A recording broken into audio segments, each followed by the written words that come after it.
दोस्तों, आप सब कैसे हो? मेरे चैनल पर आपका स्वागत है।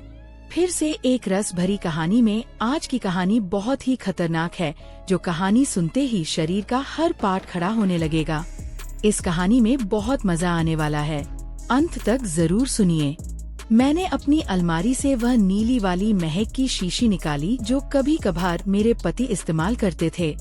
मेरे पति का नाम विक्रम था। मेरे पति जब यह महक लगाते थे, रात में मेरी रूह काम जाती थी। उनका स्पर्श इतना कोमल था कि मैं सारी रात उनके सपनों में खो जाती थी। एक दिन क्या हुआ, मैं किचन में चली गई। मैंने इलायची वाला चाय बनाया और उसमें एक खास जड़ी मिला दी ताकि विक्रम को थोड़ी ज्यादा ताकत मिल सके। ऐसा करते करते रात के 11 बजे बज चुके थे। फिर मैंने जल्दी से चाय का कप उठाया और विक्रम के बेडरूम में चली गई। लेकिन विक्रम तो दूसरे शहर में बिजनेस ट्रिप पर थे, तो मैंने सोचा कि अब तो रोहन ही है जो मेरा इंतजार कर रहा होगा। रोहन बड़े बेसब्री से मेरा इंतजार कर रहे थे। जैसे ही मैं अंदर आई, रोहन उठकर खड़े हो गए और मुझे घूरने लगे। जब वह कुछ नहीं बोले तो मैंने ही पूछ लिया, ऐसे क्या देख रहे हो? बोलो ना, मैं कैसी लग रही हूँ आज? रोहन ने हकलाते हुए कहा, आज तो मन कर रहा है कि आपको अब भी अपनी बाहों में ले लूं। मैंने हंसते हुए उसे चाय का कप थमा दिया और कहा, मुझे बाहों में लेने की जरूरत नहीं है, बस तुम यह पी लो। रोहन ने झट से कप लिया और घूंट घूंट में चाय खत्म कर दिया। चाय पीते ही कुछ ही मिनट बाद उसने मेरी कलाई पकड़ ली और अपनी तरफ धीरे से खींच लिया। उसके बाद अपनी वह नजरें मेरी आंखों पर जमा दी। बाप रे, क्या क्या बताएं दोस्तों। रोहन ने कैसे कैसे मेरी सारी भावनाओं को हिला दिया। अगर आपको भी पूरी डिटेल जाननी है तो पहले कहानी को लाइक करें।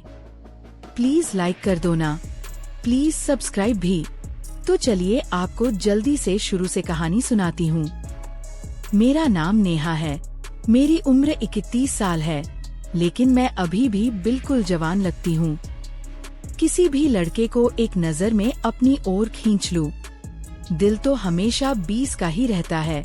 जब मैं साड़ी पहनती हूँ तो जैसे सब कुछ आकर्षक लगता है। मेरी चमकती त्वचा पर जब रोशनी पड़ती है तो लगता है मानो मैं कोई परी हूँ। अब बात करते हैं मेरे 25 साल के देवर की, जो अब मेरा हो चुका है। उसकी मासूमियत और जोश ने मेरे अंदर ज्वाला जगा दी है। जब वह मेरी तरफ देखता है तो उसकी आंखों में वह चाहत साफ छलकती है, जैसे वह किसी मीठे सपने को जी रहा हो। कभी वह मुझसे कहता है, भाभी आज आप तो दिल चुराने वाली लग रही हो। इसीलिए मेरे पति कभी कभी काम से जल्दी आकर मुझे चुपके से गले लगा लेते हैं।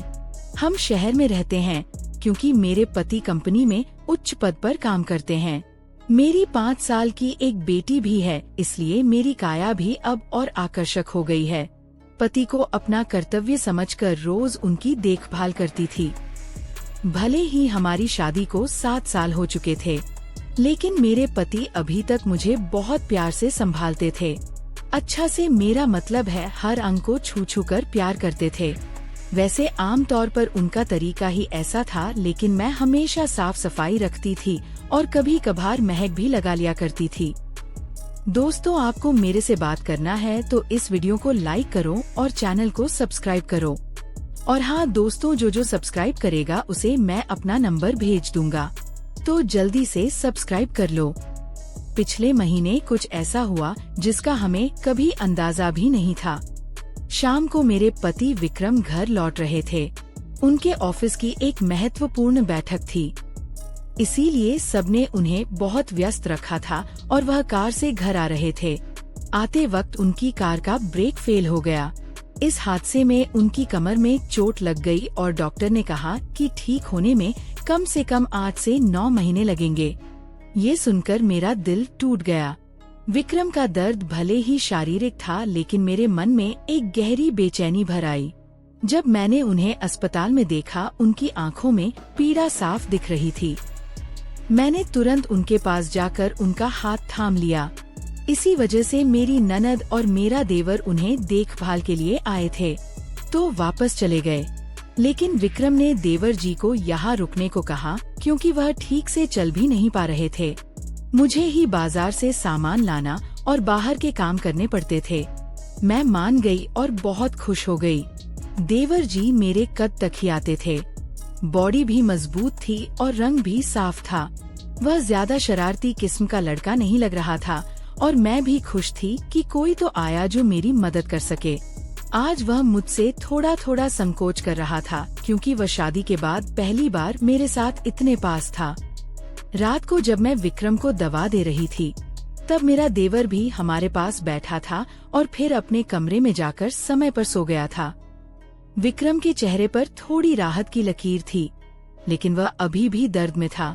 तभी मेरी सारी भावनाएं बाहर निकल आई। मैंने विक्रम के पास बैठकर कहा, वह भी क्या दिन थे जब आप रोज मुझे छूते और अपनी गर्माहट से भर देते थे। विक्रम ये सुनकर हल्के से हंसने लगे। क्या हो गया मेरी जान, आज तो पूरी रोमांचित लग रही हो। मैंने कहा, नहीं जी, आपको तो मजाक सूझ रहा है और इधर मेरी हालत खराब है। सच बताओ तो इसने मेरा बुरा हाल कर रखा है। मेरे पति बोले, मैं तुम्हारा दर्द समझता हूँ नेहा, मेरा भी बहुत मन करता है, लेकिन क्या करूँ, मैं तो ठीक से हिल भी नहीं सकता। बस थोड़े दिन और सब्र कर लो, फिर देखना मैं इस तुम्हारे खूल का क्या हाल करता हूँ। तभी मैंने कहा, थोड़े दिन नहीं, पूरे 9 महीने बाकी हैं ठीक होने में, और मेरा तो 1 महीने में ही यह हाल हो गया। पता नहीं आगे के दिन कैसे बीतेंगे। मेरे पति मेरी उदासी मिटाने के लिए बोले, चलो और नहीं तो कम से कम चाय ही पिला दो, डॉक्टर ने भी कहा है। तभी मैंने हंसते हुए कहा, आपके नसीब में तो वह भी नहीं है क्योंकि आपकी बिटिया ने पी लिया है। हम दोनों जोर जोर से हंसने लगे। मेरे पति मुझे खुश रखने की पूरी कोशिश करते थे, लेकिन मैं क्या करूं? सब बेकार था। थोड़ी देर बाद विक्रम सो गया क्योंकि उनकी दवाइयों में नींद की गोलियां भी थी, लेकिन मुझे नींद कहाँ आ रही थी। इसीलिए मैं खड़ी होकर देवर जी को देखने चली गई कि वह सोया है या नहीं, लेकिन वह अब पीवी तक जाग रहा था और मोबाइल देख रहा था। मैंने उसके कमरे में जाकर कहा, हुआ रोहन, 12 बजे बज चुके हैं और तुम अभी तक नहीं सोए, लगता है तुम्हारे मन नहीं लग रहा है। वह उठकर बैठ गया और बोला, नहीं भाभी, ऐसी बात नहीं है, बस यूं ही फोन देखते देर हो गई। फिर उसने पूछा, भाभी आप भी तो नहीं सोई? मैंने कहा, मुझे तो आजकल नींद ही नहीं आती। रोहन ने पूछा, क्यों, क्या बात हो गई? मैंने हंसते हुए कहा, नहीं, वह मैं तुम्हें नहीं बता सकती। जब तुम्हारी शादी होगी तो तुम्हें खुद ही पता चल जाएगा। मेरे मुंह से ऐसा सुनते ही रोहन ने अपनी नजरें नीचे कर ली और अंदर ही अंदर मुस्कुराने लगा। तभी मैंने कहा, अरे तुम तो इतनी सी बात पर शर्मा गए। अच्छा बताओ, अभी तक कोई लड़की पसंद की है या नहीं? रोहन कुछ नहीं बोला, उसे अभी भी संकोच था। तभी मैंने उसका हाथ पकड़ा और कहा, अरे पागल, अपनी भाभी से इतना मत शर्माओ। वह धीरे से बोला, भाभी सच बताओ तो ऐसी बातें मैंने अभी तक अपने दोस्तों से भी नहीं की हैं। मैंने कहा, अच्छा तुम मुझे अपना दोस्त ही समझ लो ना, क्योंकि मुझे ऐसी बातें करने में बहुत मजा आता है। रोहन ने कहा, हाँ भाभी, एक थी, लेकिन उसने मेरे से बातें बंद कर दी हैं। मैंने पूछा, तुमने उसकी जुदाई तो कर दी होगी ना? रोहन बोला, नहीं भाभी, सच बताओ तो मैंने उसे ठीक से छुआ भी नहीं था। मैंने मुंह बनाते हुए कहा, तुम तो बड़े सीधे हो। चलो कोई बात नहीं, अब तुम मेरे पास आ गए हो तो मैं तुम्हें अपना प्यार देकर जवान कर दूंगी। मैं बातें करते करते रोहन के कमरे में ही गई थी। सुबह जब मेरी आंखें खुली तो रोहन बेड पर बैठा हुआ मुझे ही देख रहा था। मेरे उठते ही रोहन ने मुझे गुड मॉर्निंग बोला। जब मैंने पूछा, क्या देख रहे हो, तो शर्त वह बोला, भाभी आप सच में बहुत आकर्षक हो। वह हम मुस्कुराते हुए बोला, अच्छा तब तुम सुबह सुबह आकर्षण का मजा ले रहे हो और रात को तो बड़े शर्मा रहे थे। वो मुस्कुरा के पूछने लगा, भाभी आप बुरा ना मानो तो एक बात पूछ सकता हूँ? मैंने कहा, अरे पागल, मैं क्यों बुरा मानूंगी, पूछो क्या पूछना है। उसने मुझसे कहने लगा, भाभी सच सच बताना, आप जो 3 किलो की ये थैलियां लिए घूमती हो, आपको भारी नहीं लगता क्या? उसकी अब बात सुनकर मेरी हंसी छूट गई। इसके बाद रोहन मुझसे काफी खुल गया था और अब वह मुझसे ज्यादा शर्म नहीं करता था। इससे मैं भी बहुत खुश थी क्योंकि अब मेरा भी समय अच्छे से बीतने लगा था। रोहन को आए हुए 20 दिन बीत चुके थे और वह मुझसे काफी खुल मिला गया था।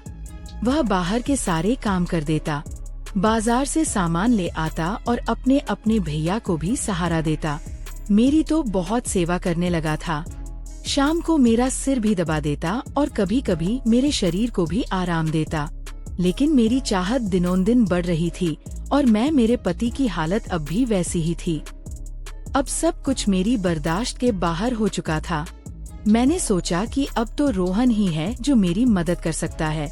वैसे मेरे मोहल्ले में भी 3 लड़के रहते थे जो कॉलेज जाते थे। वे भी मुझे देखते थे।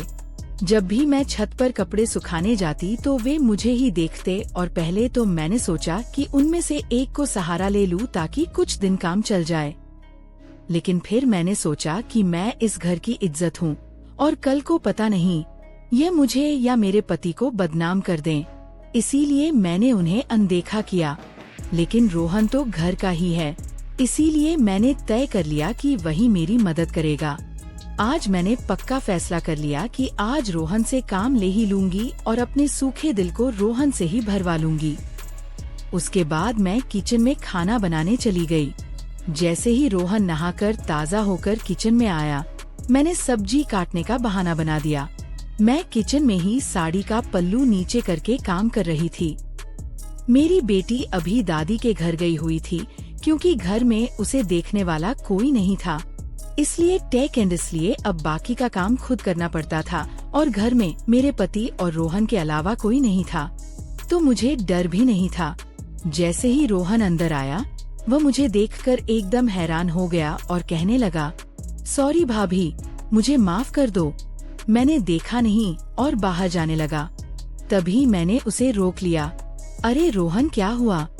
कोई बात नहीं, अंदर आ जाओ। रोहन बोला, भाभी ऐसे मैं अंदर कैसे आऊं? मैं कहा, ऐसे वैसे मत करो और जल्दी से आकर मेरी मदद करो। रोहन का मन भी कर रहा था, लेकिन मैं उसकी भाभी थी, इसीलिए वह थोड़ा हिचक रहा था। फिर अब मैंने उसे कहा। धीरे धीरे रोहन किचन में आ गया और पास आकर खड़ा हो गया। वह मुझे देखता ही रह गया। तभी मैंने कहा, ऐसे क्या घूर रहे हो? क्या तुमने आज तक नहीं देखा? वह बोला, माँ कसम भाभी, मैं आपको बता नहीं सकता कि मुझे कैसा लग रहा है। बहुत ही अद्भुत है भाभी। मैंने कहा, तारीफें करना छोड़ो और यहाँ मेरी मदद करो। तभी रोहन बोला, भाभी मुझे नहीं पता कैसे करना है। तो मैंने कहा, अरे बेवकूफ, इसमें कुछ नहीं करना, ये लो पकड़ो और बस धीरे धीरे सहलाओ। थोड़ी देर बाद जब रोहन के हाथ नरम होने लगे तो मैंने सोचा कि अब मेरा आगे झुककर सही से काम करने का समय है। मैं आगे झुकी और रोहन ने पीछे से मेरी मदद करने लगा। लेकिन कुछ देर में ही रोहन का मन शांत हो गया तो देखा कि अलीसा रोहन का काम तो पहले ही पूरा है। उसे देखकर अब मेरा मन बहुत उदास हुआ, लेकिन फिर भी मेरी हंसी निकल ही पड़ी। मैंने नाराजगी से रोहन को हल्का धक्का मारते हुए कहा, ये क्या किया बेवकूफ, तुमने तो शुरू होने से पहले ही पूरा कर दिया। इसके बाद जैसे ही रोहन का उत्साह ठंडा हुआ, उसने हड़बड़ाते हुए कहा, सॉरी भाभी, सॉरी, वह मैंने ऐसा कभी नहीं किया, इसलिए मुझसे ऐसा हो गया। मैं अभी जाकर साफ करके आता हूँ। उसे चला गया। मैंने भी उसे ज्यादा नहीं रोका क्योंकि मैं समझ चुकी थी कि यह उसके लिए इतना आसान नहीं होगा। इस चक्कर में आज खाना भी लेट हो गया था, इसीलिए मैंने जल्दी से खाना तैयार किया और विक्रम को कमरे में देने के लिए चली गई। वह अब भी बैठे बैठे खाने का इंतजार कर रहे थे। विक्रम बिल्कुल सीधे साधे और नरम दिल वाले आदमी हैं। वह मेरी बहुत चिंता करते हैं। जब मैं उनके लिए खाना लेकर गई तो पूरा पसीने से तर हुई थी। मुझे देखकर वह बोले, इतनी जल्दबाजी क्यों करती हो? नेहा, धीरे धीरे काम कर लिया करो ना, देखो तुमने अपना क्या हाल बना लिया है। तब मैंने उन्हें छेड़ते हुए कहा, ये तो कुछ भी नहीं है, जब तुम काम करते हो तो मेरा इससे भी ज्यादा बुरा हाल हो जाता है, और तब तो मैं तुम्हें रुकने के लिए भी कहती हूँ, लेकिन तुम तो हाँ कहकर तेजी बढ़ा देते हो। मेरे मुंह से ऐसा सुनकर मेरे पति मुस्कुराने लगे।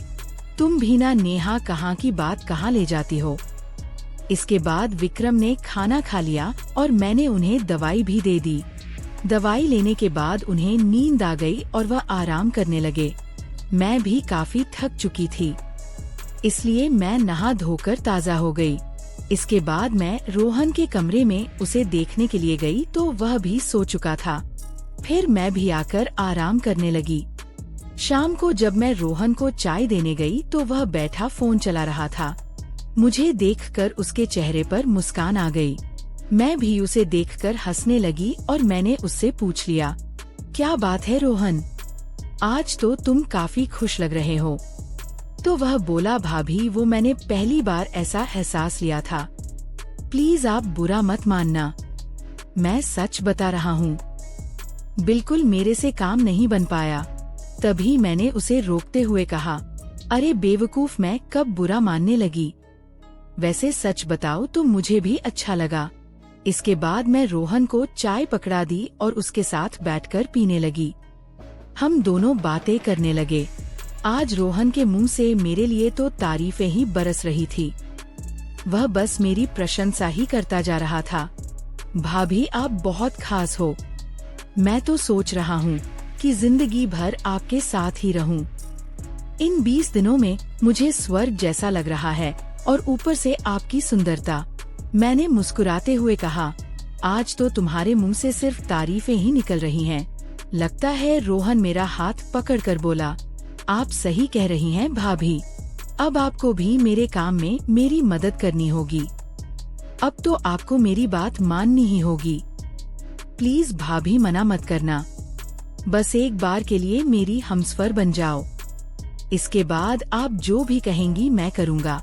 जब रोहन सब कह रहा था तो उसका चेहरा लाल हो गया था और मेरी हंसी फूट पड़ी थी। मैंने उसके सर पर हाथ फेरते हुए कहा, अरे पगले, इतना गंभीर क्यों हो रहे हो? बताओ, मैंने तुम्हें कभी किसी चीज के लिए मना किया है? वैसे भी अब तुम्हारे भैया तो वैसा भी मेरे काम में मेरी मदद नहीं कर पाते हैं, और तुम इतना शर्माओ मत। अगर इतना शर्माओगे तो कैसे चलेगा? चलेगा। इतना कहने के बाद मैं बोली, आगे से अब तुम्हारे साथ ही सोऊंगी, बस तुम मेरा ख्याल अच्छे से रखना। दोस्तों, कैसी लगी आपको रस भरी कहानी? अगर अच्छी लगी हो तो कमेंट में जरूर बताएं, और साथ ही साथ इस चैनल को भी सब्सक्राइब कर दें, ताकि मैं इससे भी और जबरदस्त कहानियाँ आपके साथ शेयर कर सकूं। और प्लीज लाइक करना नहीं भूलना। आप सब जानो। धन्यवाद। वेट करें इसके आगे वाले पार्ट।